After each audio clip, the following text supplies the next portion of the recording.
कपड़े धोने वाली बहू। शादी के पहले से ही विभा को कपड़े धोने का बड़ा शौक था। कभी नल के नीचे तो कभी तालाब के पास। अरे मेरी नीली वाली लुंगी नहीं दिख रही है। विभा की अम्मा, कहाँ रखी है लुंगी? अरे वो तो विभा ने परसों ही धोकर रखी थी आपकी अलमारी में, देखो वहीं होगी। वो ना मैंने आज धो दी, मुझे लगा कि गंदी हो गई होगी। अरे कैसे गंदी हो गई थी? उसे तो मैंने पहना भी नहीं। हे भगवान, इस लड़की के कपड़े धोने की आदत से परेशान हो गया हूँ मैं। जितना तो घर में राशन नहीं आता, उससे कहीं ज्यादा डिटर्जेंट पाउडर का खर्चा है। इसकी शादी करवा दो, शादी जाए अपने घर में ही करे काम, फिर चाहे घर के कपड़े धोने हो या पूरे गांव के। हाँ ठीक बोल रही हूँ, देखता हूँ मैं कोई लड़का। वो दिन भी आ जाता है जब विभा को देखने लड़के वाले आ जाते हैं। लड़की मुझे अच्छी लगी। होने वाली सास कहती है, बेटी अगर कुछ पूछना है तो पूछ लो।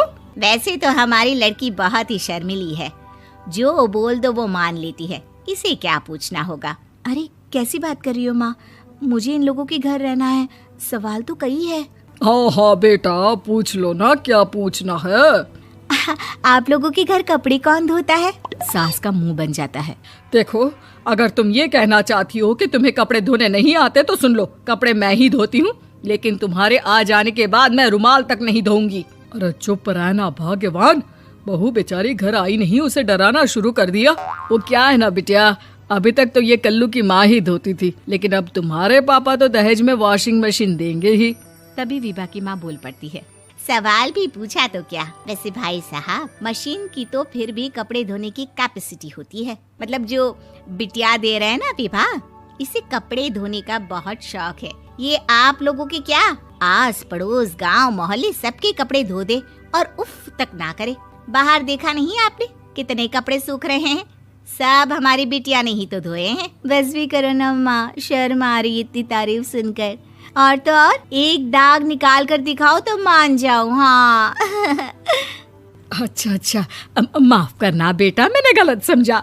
हमें तो रिश्ता बहुत पसंद है। और ऐसे जुड़ जाता है रिश्ता कपड़े धोने का शौक रखने वाली विभा का। उसकी शादी हो जाती है कोयला फैक्ट्री में काम करने वाले कल्लू के साथ। शादी के बाद अचानक विभा चिल्लाती हुई सास के पास आती है। सासू माँ, अरे सासू माँ कहाँ है आप?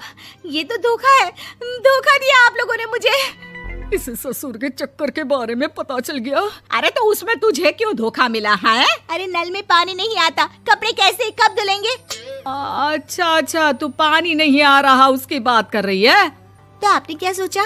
कुछ नहीं। अच्छा हाँ, तेरी माँ ने कहा था कि कपड़े धोने का शौक है तुझे, याद आया मुझे। शौक शौक बोलकर कपड़े धोने वाले मेरे जुनून को कम ना आके सासू माँ, कपड़ा धोना मेरा गुरूर है। तभी पति भी वहाँ आ जाता है। अभी अभी मैंने इसे सनी देओल की फिल्म दिखाई है, उसी के डायलॉग मार रही है माँ। अच्छा सुन, साफ साफ बता रही हूँ, पानी सुबह 4 से 6 और शाम को 10 से 12 आता है, समझी? विभा टाइमिंग सुनकर हैरान हो जाती है। ये क्या भूतों का मोहल्ला है? सुबह 4 बजे उठकर कौन कपड़े धोता है? 4 बजे टंकी में पानी जाता है, फिर सारा दिन धोना ना, किसने मना किया? अरे कैसी बात कर रही हैं? 200 लीटर की टंकी में कितने कपड़े धो लूंगी मैं? सुबह ही उठ जाऊंगी मैं। अब क्या था, विभा सुबह 4 से लेकर रात के 12 बजे तक कपड़े ही धोती रहती। एक रोज सास पड़ोस से निकलकर कहीं जा रही होती है कि साथ वाली कहती है, हाँ कल्लू की माँ, जरा ये बताओ कि 2 साड़ी है, 2 ब्लाउज और एक पेटीकोट और एक नाड़े वाला लंबा कच्छा। हाँ तो? अरे तो क्या, कितना लोगी धुलाई ये बताओ। धोबन दिख रहे हैं हम क्या? हमारे पति सरकारी नौकरी से अभी अभी रिटायर हुए हैं और बेटा सुपरवाइजर है कोयला फैक्ट्री में। धोबन समझ रखा है हमें। हाय रे कल्लू की अम्मा, माफ कर दो, वो तो मोहल्ले में यही सब बता रहे थे कि तुमने बहू को कपड़ा धुलवाने के काम में लगा दिया है। सास को पड़ोसन की बात सुनकर गुस्सा आ जाता है। वो घर पहुंचती है जहां घर के बाहर ही इतने सारे कपड़े सूख रहे होते हैं जितने कि किसी धोबन के घर पर। अरे ओ कल्लू की दुल्हन, बाहर निकल। माँ जी यहीं आ जाओ, बाथरूम में चादर धो रहे हैं हम। अरे अभी हम धोते हैं, तुमको बाहर निकलो। ये आस पड़ोस वाले बोल रहे हैं कि हम बहू से कपड़े धुलवा कर उसे कपड़ा धोने वाली बना दिए हैं। अरे छोड़ो ना माँ जी, किन लोगों की बातों में आती हो? आस पास के लोगों का तो काम ही होता है कि वो किसी तरह सास बहू को लड़ा दे। बहू सारे घर के कपड़े धोती है, ये क्या कम है? बोलिए। सास को भी लग जाता है कि वो बहू का ये सनकीपन नहीं छुड़वा सकती, इससे अच्छा है कि खुद ही चुप हो जाए। एक रोज सास और बहू मंदिर जाते हैं, जहाँ सास की साड़ी वहाँ खड़ी भीख मांगने वाली से मिलती है। माँ जी क्या बात है, आपकी साड़ी उस भिखारन से कितनी मिल रही है ना? हाँ हाँ देखो तो, दोनों की साड़ी मिल रही है। क्या बात है कल्लू की अम्मा, तुम खुद को तो अफसर की बीवी बताती हो और ऐसी सिंपल सी प्लेन साड़ी पहनकर घूमती हो। सिंपल और प्लेन नहीं है ये साड़ी। तो क्या सोने के धागे से फूल बने हैं? कुछ भी सासू माँ, कुछ भी। हाँ बने थे इस साड़ी में सोने के धागे से फूल।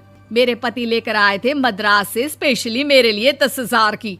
ताहे भाई साहब इस भिखारन के लिए भी सेम टू सेम साड़ी लेकर आए होंगे 10,000 की। सास उस वक्त तो कुछ नहीं कहती, लेकिन बहू के साथ घर आती है और अलमारी से एल्बम निकाल कर लाती है। ये साड़ी देख रही है, ये वही साड़ी है जिसे मैंने अभी पहना था।